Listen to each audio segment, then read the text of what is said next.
Welcome. We have a wonderful story that I think will really inspire the viewers. Sara has had an experience that's quite unusual, and we want to share that with you. So first of Thank all, you. it's obviously you're very young. Yes. And this happened a year ago, was it?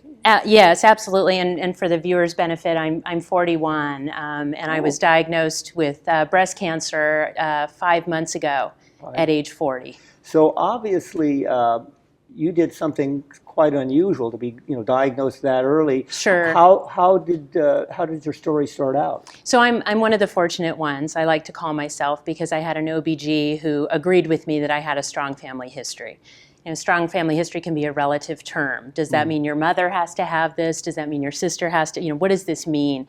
My history was on my father's side, which often gets dismissed, as you know. Exactly. There's this misconception that I obviously didn't get my breast from my father, so I couldn't get breast cancer from his family.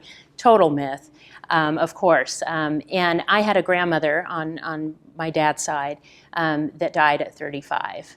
That's so a big red flag. Quite young. And yet all the stuff you read says, well, if you don't have a first-degree relative or maybe two first-degree relatives, you don't need to worry too much about it. Yeah. And here, I don't know, did you qualify for actual gene testing with that? Well, thanks to your office, we did a lot of fighting with insurance companies, right? So again, if you don't fall into these certain categories, you find yourself in a situation where your doctor may consider you high risk. You may know that you're high risk yourself, which I did, but the insurance company may not agree, and that's a whole other struggle. Luckily, working with BreastLink, specifically Jennifer Swisher, I give her a lot of credit, your physician's PA, assistant. Yeah, she helped me fight for that, and I did get the genetic testing. And then you did have I had an ATM gene mutation, not the BRCA, the Angelina Jolie that everyone's familiar with, but I had an ATM gene mutation, which meant a 52, I'm going to make sure I get this stat right, 52 to 69% lifetime risk of breast cancer. So just to clarify that, because this is an important issue and it gets a little complicated for this discussion, but with Angelina Jolie, it was the common BRCA1 that she had, and that puts her at an 85% lifetime risk, and that's why she underwent prophylactic mastectomy that drops her risk almost to zero. So Exactly. But everybody now seems to be well aware of the BRCA mutation, Right. But now we're testing for 17 other high-risk mutations, and so some of them are just a slightly higher risk, and some of them are kind of in the middle, like yours were. But you take a woman in her late 30s, is that Sure? Yeah, at the time I was 38. What was the lifetime risk that you were told? 52% to 69%. So over half of the women will end up with breast cancer at some time if they live to be 85, or I think that's the standard endpoint. Right. So at that point, did you even consider prophylactic mastectomy? We talked about it. You and I had talked about it. We did not. The statistics were a little lower than the dreaded BRCA that everyone's heard of. And so we decided we'd very closely monitor me, and not with just traditional methods, which would be the mammogram, but with 3D mammogram, MRI, and exams with you every 6 months. And we started that immediately. And that was what age did you start that? 38. 38.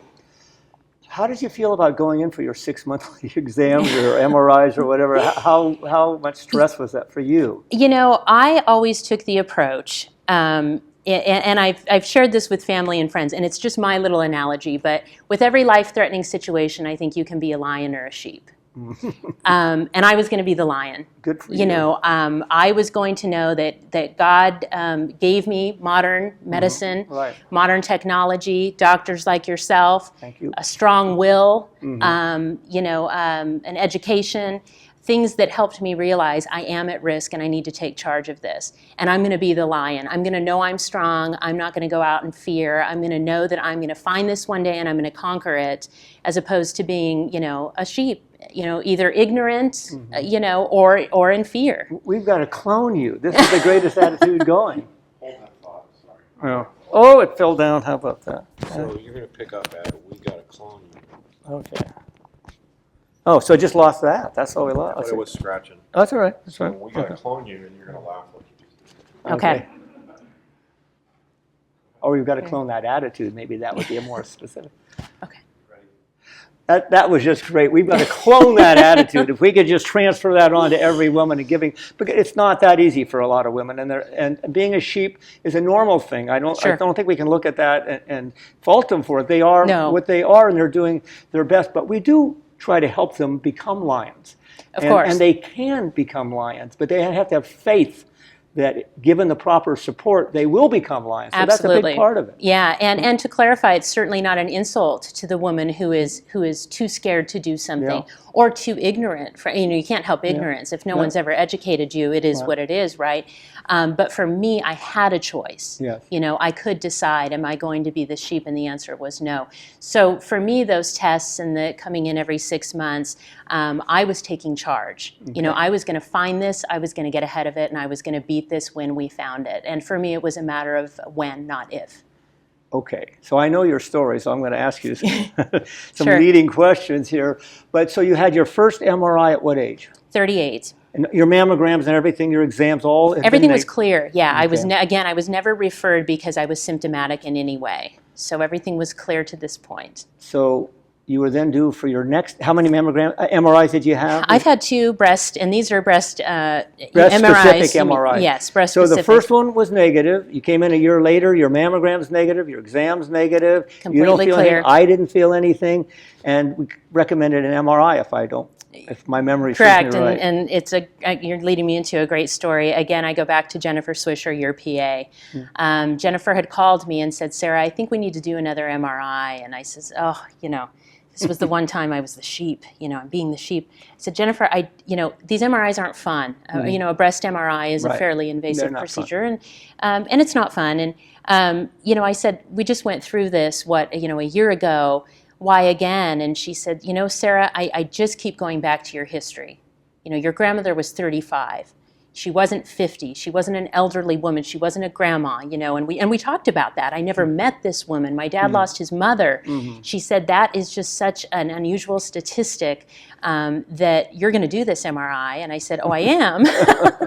And she said, yes, you are. She's a lion also. She is a lion, and my lion. Mm-hmm. And she pushed that MRI, and I says, oh, Jennifer, we're going to have to fight the insurance company again, back to that point. And she says, and that's what we'll do. Let me take care of that. You just get your butt down there and get that MRI. And I did. Yeah. You want to tell a story?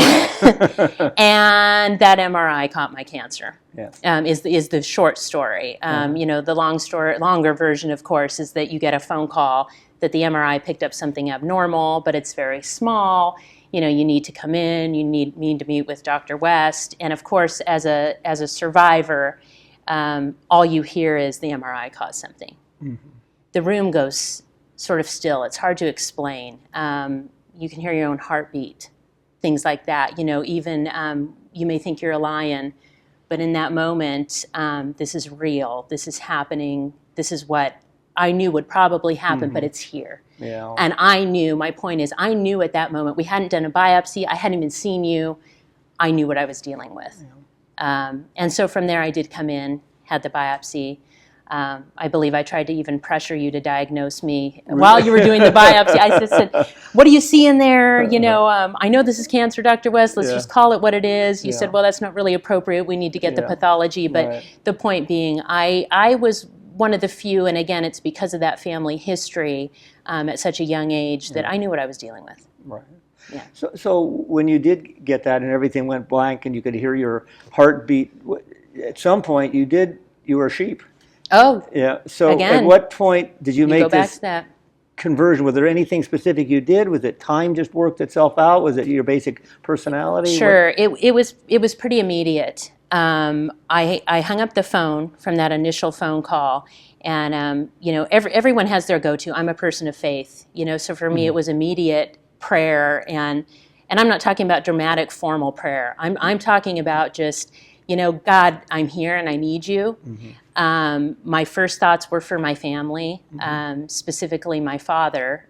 I knew this would be very difficult for my husband, and I don't mean to dismiss that, but I don't have children. I knew I could get my husband on board. He would follow suit with me. Mm-hmm. I was going to be a lion. I'm going to tell him he's going to be a lion. But my father lost his mother at 11. To look that man in the eye and tell him the same disease that took your mother's life your aunt's life. Your daughter has it now. Right. And I'm 40 years old, and I've got a deadly disease. Right. That just took over. And so in this prayer, it was really, God, I need to be strong, and I need to be strong now for my family. I was not worried about surgeries, treatments, anything I would have to go through. My thoughts were for my family, and I was determined in that moment. I said, God, bring something beautiful out of this. Show my family a different outcome than what they're used to. So it was pretty immediate. You're going to make me cry. Your story is absolutely amazing and from the heart. I think you can't help but listen to what you say and want to be a lion, but realize that you can turn this thing around. Most people don't turn it around like that. And I think there's a lot of people, Barbara Scott, who we've interviewed here, she was sitting with her doctor. She was diagnosed at 34, 36. She's got a lung full of metastases. The doctor tells her she has a year to live, and she gets a book. She had nowhere to go. She was all alone. And at some point, she found a book about survivors, and she read about one breast cancer patient. She said, well, if she can do it, I can do it.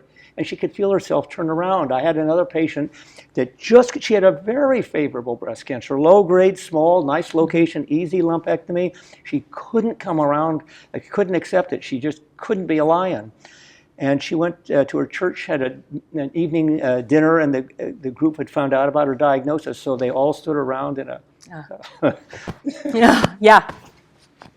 That'll get you. Yeah. It did turn her around. I mean, just the support of her friends. She felt this warmth in her body. Somebody was taking care of her. Certainly. And it does, again, my disclaimer, I had a lifetime to prepare for this. Yeah.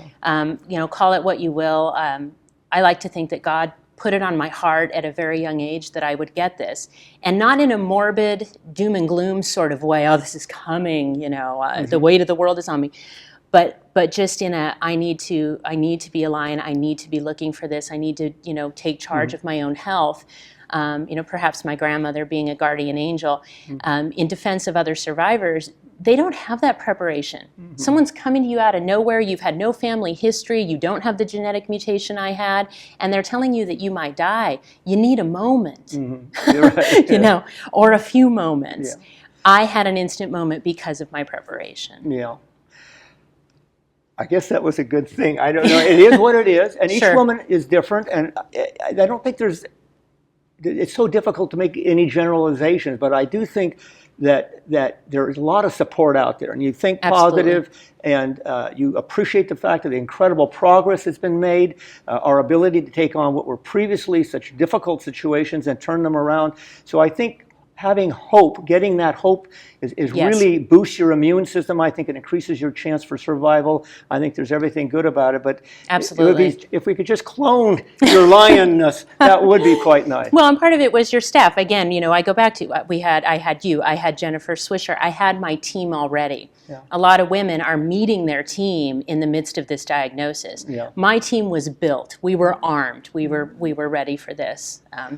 Well, let's hope that this story, reaches a lot of women. I think that this is the kind of inspirational story that we hear in different ways from different people, but most people do reach the situation where they can become a lion. They can roll up their sleeves. They can fight back. And I think at that point, their immune system is energized. I think it's so important to think positive, to allow your immune system to do its job, and to recognize that we've made such tremendous progress in terms of early detection and treatment, and that everybody has a major probability of doing extraordinarily well. It's just a matter of finding that hope.